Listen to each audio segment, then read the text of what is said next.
ଏ କଥାଟି ଶୁଣି ସାରିଲା ପରେ ନିହାତି କଷ୍ଟ ଲାଗିବ ସାଙ୍ଗମାନେ, କାହିଁକିନା ଏଇଟା ଆମ ଜୀବନର ସତ୍ୟ ଘଟଣା। ଜନ୍ମ ଆମକୁ ଆଉ କେହି ଦେଇଥାଏ, ନାମ ବି ଆଉ କିଏ ଦେଇଥାଏ, ଛୋଟରୁ ଆମକୁ ବଡ଼ ଆଉ କିଏ କରିଥାଏ, ଶିକ୍ଷା ବି ଆଉ କିଏ ଦେଇଥାଏ, ରୋଜଗାର ମଧ୍ୟ ଆଉ କିଏ ଦେଇଥାଏ, ଆମେ ଛୋଟବେଳୁ ବଡ଼ କଲା ପର୍ଯ୍ୟନ୍ତ ଆଉ କିଏ ହିଁ ସମ୍ଭାଳିଥାଏ।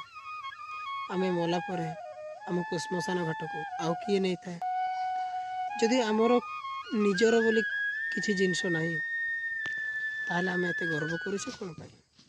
ସବୁକିଛି ତ ସେଇ ଉପରବାଲା ଦେଇଛି, ସବୁ ଜିନିଷ ସେ ଦେଉଛନ୍ତି, ତ ଆମ ଉପରେ ଆମେ ଗର୍ବ କରି କ'ଣ ଲାଭ?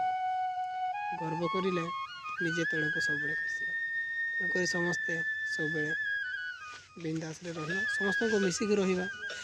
ନିହାତି ଏ ଭିଡ଼ିଓଟି ଦେଖି ସାରିଲା ପରେ ସବସ୍କ୍ରାଇବ୍ଟା କରିଦେବ ସାଙ୍ଗମାନେ।